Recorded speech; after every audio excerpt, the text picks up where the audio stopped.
Hello everyone, my name is Azatru, how are you? And welcome to another Star Wars Battlefront 2 mod showcase video, and this is the top 5 mods of the week, episode 149, and I have 5 fantastic mods to share with you this week, plus 2 really good honourable mentions as well. This is an absolutely incredible week for Battlefront 2 modding, and I can't wait to share them with you. But before we do take a look at these incredible mods, here are the results of the poll you participated in last week. So 8,000 of you voted, and the winner with 58% was the Jango Fett mod. Sabine took second place with 15%, the Armourer did 12% in third place, followed closely behind by the Grand Inquisitor with 11%, and then Barris Offee was last with 5%. If you do want to participate in the vote this week, remember to watch until the end of the video because there are some absolutely incredible mods and you want to know which one to vote for, then head on over to my channel page,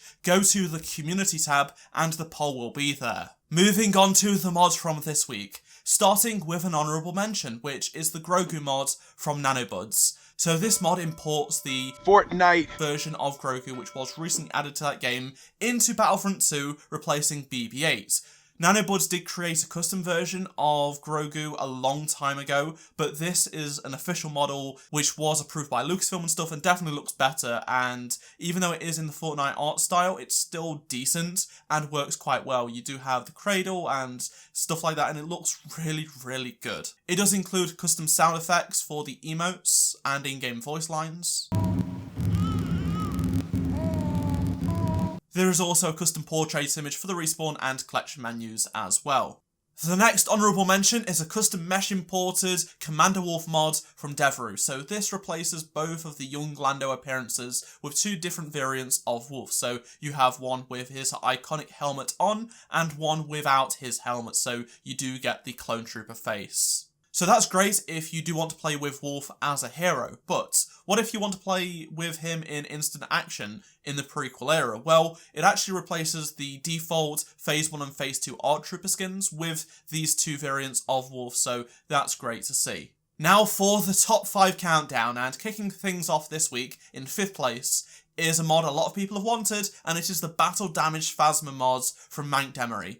So this replaces Captain Phasma's default appearance with her appearance at the end of The Last Jedi, which we see her get beat up by Finn, and I really like the detail, specifically the eye going on here. It's really good. So it obviously breaks out the visor a little bit so you can see one of her eyes, and she also has a lot of scuffs and marks over her helmet as well as her chest piece.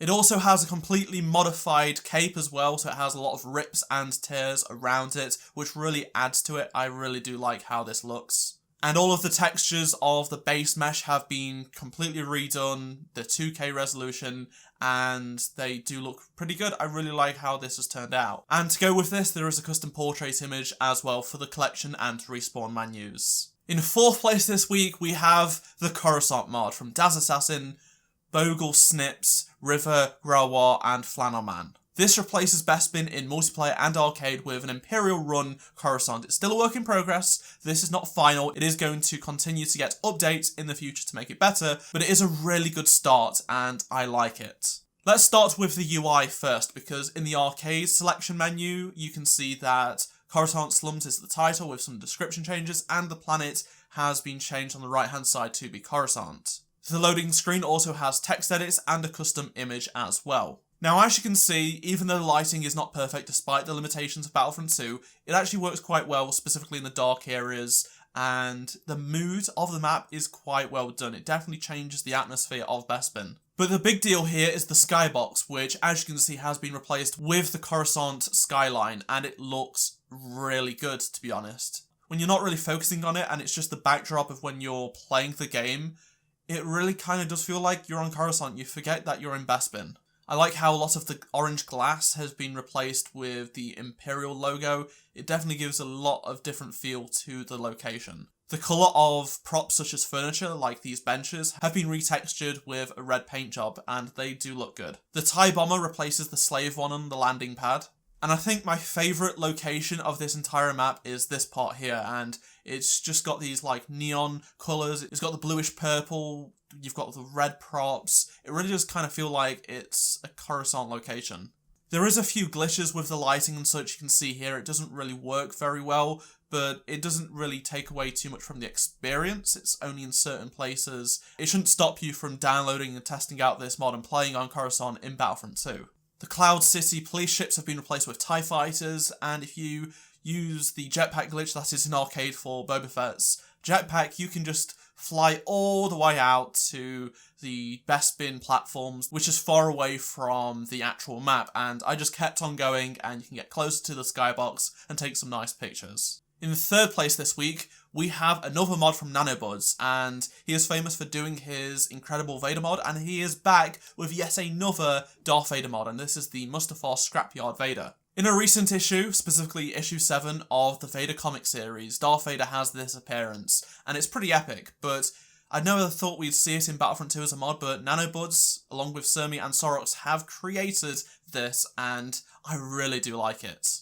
It's a lot more subtle compared to the battle damage Vader that we've seen before, but it works quite well. So as you can see, his visor lens has been popped out. You can see Anakin's eye underneath, his face textured a little bit. The biggest difference to the mesh is this arm. It's not the standard Darth Vader arm. If you were paying attention, you will know that this is a B-suit battle droid arm. It's really cool. But that isn't the only mesh importing going on here. As you can see, the legs are different as well. They're skeletal, they're robotic, and they look really, really good. And there is even a different cape. You have a bunch of rips in it. To go with this mod, there is a custom portrait image for the respawn and collection menus, which is great, and you can see Vader's eye behind the visor that has been cracked, and all of the scorch marks and stuff on the helmet. The runner-up for this top 5 Mods of the Week episode is the Dirge mod from Tortuga. This brings the infamous bounty hunter from Legends that a lot of us know from the 2003 Clone Wars show and other Legends material into Battlefront 2, replacing Boba Fett, and I love it. I just love this interpretation of him. And there is a custom portrait image as well for the respawn and collection menus. This specific look of Dirge is a mix of cosplay and comic appearances, and that's why it's so different to the one that we see in the 2003 Clone Wars show, but nevertheless, I still am happy to finally see Dirge in Battlefront 2 in this way. And the winner of this top 5 Mods of the Week episode is the Mother Talzin mod from Tiger Venom 22. This is a character I never thought we would see in a mod for Battlefront 2, but here we go. This is Mother Talzin from Star Wars The Clone Wars. This brings the infamous Deathmorian Witch Mother that we see in the show into Battlefront 2, replacing either Emperor Palpatine or Count Dooku, depending who you want to replace. I love the modelling work going on here. Even though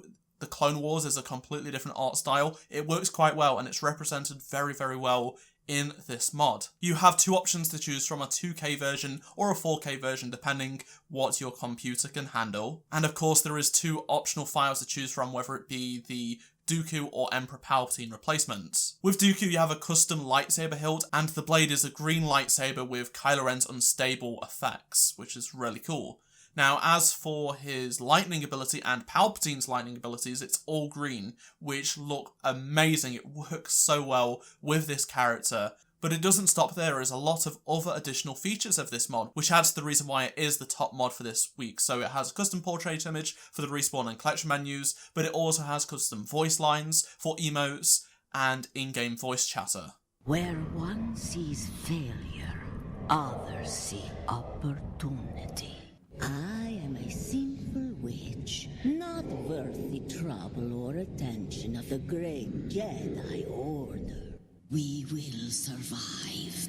We always have. Such hate. The sheer power of it.